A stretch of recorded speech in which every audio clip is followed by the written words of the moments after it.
Capítulo 2. Oração. O que é que os monges fazem? Nos dias de hoje, muitos católicos pedem as bênçãos de Deus pela intercessão de São Bento e têm uma medalha que traz sua imagem com certo número de textos sagrados. Destes, um dos mais conhecidos é o lema dos beneditinos, que, num mínimo de palavras, resume toda a atividade monástica em duas palavras: ora et labora, reza e trabalha. Vamos, a partir de agora, dar uma olhada no monge em oração e refletir sobre como a oração monástica é de fato uma herança de todos os cristãos. Todo monge, por natureza, assim como todo ser humano, é simultaneamente um cenobita e um eremita.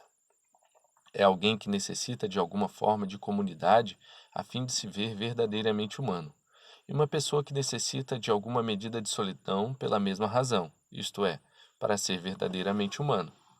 Deus nos constituiu de tal forma que nós só podemos atingir e conservar nossa humanidade se respeitarmos essas duas dimensões, comunhão e solidão. Comunidade em excesso, e começamos a perder a nossa identidade individual distinta. Solidão em excesso, e começamos a esquecer que formamos parte de uma única família humana, em que todos os membros estão relacionados e são responsáveis por todos os outros. O monge reflete essa dualidade inerente de sua vida de oração. Todos os dias ele se dedica por várias horas a diversas formas de oração pessoal: meditação solitária sobre a palavra de Deus, oração silenciosa diante do Santíssimo Sacramento, outras formas de oração contemplativa na sua cela. Mesmo se ele faz sua meditação das Escrituras na igreja do mosteiro ou no escritório, uma sala grande, com mesas e cadeiras separadas para este fim, ele ainda assim está engajado na oração pessoal. Ele entra no seu, abre aspas, quarto interior, fecha aspas, no seu coração, e ali ele fala a seu Pai no segredo. Por outro lado, todos os dias dedica várias horas à oração comum. Ao som do sino do mosteiro, ele deixa o que quer que esteja fazendo, trabalho, leitura, oração privada, uma carta que esteja escrevendo, e se reúne com seus irmãos na igreja do mosteiro para louvar a Deus, como comunidade, no Opus Dei, o trabalho comunitário de Deus. A oração privada não é mais santa do que a oração comunitária. A oração comunitária não é mais poderosa do que a oração privada. Juntas, elas asseguram que o monge vai sendo pouco a pouco transformado num homem de oração, um homem que fala a Deus face a face. Algumas vezes na companhia de seus irmãos, algumas vezes solus cum solo.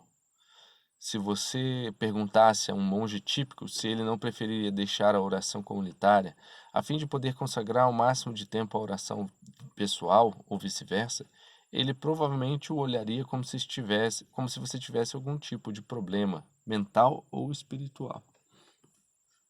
Ele aprendeu após longos anos de prática que se une mais a Deus, à humanidade e a si mesmo a partir dessa alternância que se transformou na sua atmosfera, na estrutura da sua vida diária. Por causa do seu constante engajamento nas duas modalidades de oração, o próprio trabalho manual que ele realiza durante as restantes horas do dia também assume uma qualidade de oração.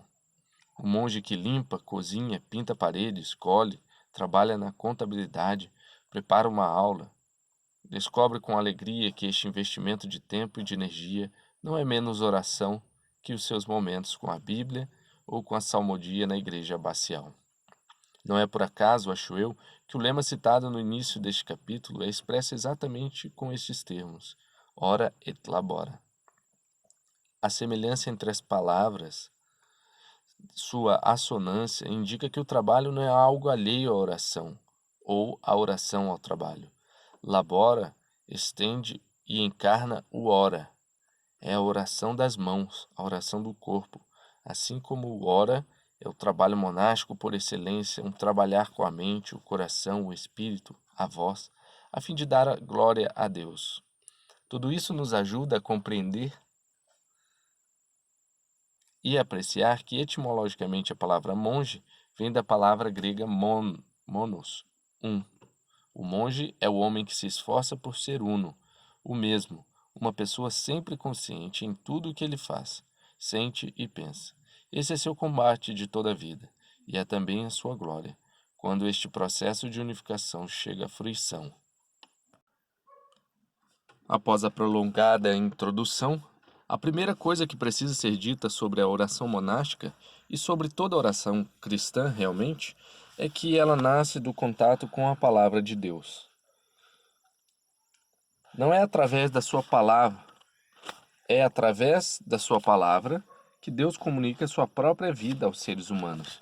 E a oração não é nada mais que a livre acolhida desta vida divina e de suas consequências transformativas nas profundezas da pessoa a quem Deus fala. Uma forma de se considerar os diferentes tipos de oração monástica é precisamente pelas maneiras pelas quais a palavra de Deus se faz presente.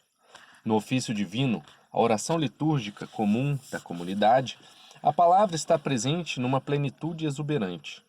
O que mais predomina no ofício divino é o verbal, a palavra cantada e a palavra falada.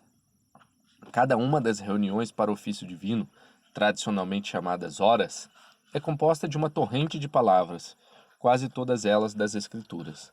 A maior parte de cada hora é dedicada ao canto de certo número de salmos, poemas sagrados do Antigo Testamento que encerram como que uma coleção de todos os sentimentos do coração humano em relação a Deus, a si mesmo, a vida e a morte, a própria pátria e a própria família, ao próprio sofrimento inocente e ao reconhecimento de si mesmo como pecador. Os salmos são com frequência chamados de o livro de orações da igreja, porque a pessoa que os lê ou canta regularmente aprende a orar profunda e verdadeiramente. Pouco a pouco, ele faz esses textos seus e encontra nos salmos uma linguagem apropriada para expressar seu relacionamento com Deus. Nos poemas, a pessoa de oração encontra palavras com as quais se apresentar diante de Deus em cada circunstância. Nos salmos rezados em comunidade, o monge concretamente experimenta como todos os cristãos formam um único corpo de Jesus Cristo e como todos nós, basicamente, temos o mesmo coração humano, que precisa gritar ao Pai em louvor, dor, amor e adoração. Na meditação orante das Escrituras, Lexio Divina, o volume de texto é muito menor.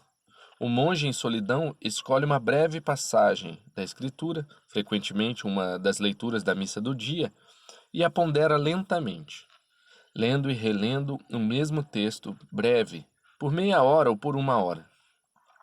Um mundo de significado surge diante dele, ou melhor, surge dentro dele. O texto curto evoca outros textos das Escrituras de dentro do arquivo interior do monge, ou toca em experiências pessoais de seu passado ou presente, ou o leva a uma instituição mais profunda da pessoa de Jesus Cristo. Geralmente, o versículo do trecho escolhido permanece com ele no decorrer de todo o dia e constitui um ponto de referência espiritual ao qual constantemente volta até a próxima Lexio. Quando chegamos à oração silenciosa pessoal, com frequência o número de palavras se reduz a uma única frase, ou até mesmo a uma única palavra. Há palavras cujos conteúdos e ressonâncias são infinitos: Deus, Senhor, amor, glória, pecado, paz, graça. Deus pode dar uma tal palavra a um monge como um tesouro particular, e por anos a fio, em seus períodos de oração pessoal, no dia a dia monástico, o monge alegremente guarda essa palavra em seu coração, seja repetindo-a interiormente, seja simplesmente dizendo-a uma única vez e deixando-a ressoar. Ele é conduzido a uma identidade cada vez maior com essa palavra. De fato, seu objetivo é se tornar um com esta palavra. Mas ele reconhece que, por mais tempo que passe com ela, nunca exaurirá seu significado. Eu tenho uma proposta a fazer. A vida de oração é tão central à vida do monge e de todo cristão que eu acho que valeria a pena dedicar um capítulo inteiro a cada um dos tipos de oração, brevemente esquematizados nos parágrafos precedentes. Conheço muitos católicos leigos que rezam várias horas do ofício divino todos os dias, ou que praticam Lexio Divina, ou que se engajam em alguma forma simples, profunda de oração interior. Sendo fiéis a essas práticas, eles encontraram a pérola de grande valor. O salmista diz, abre aspas, minha alegria é estar junto de Deus. E o que é a oração senão estar junto de Deus?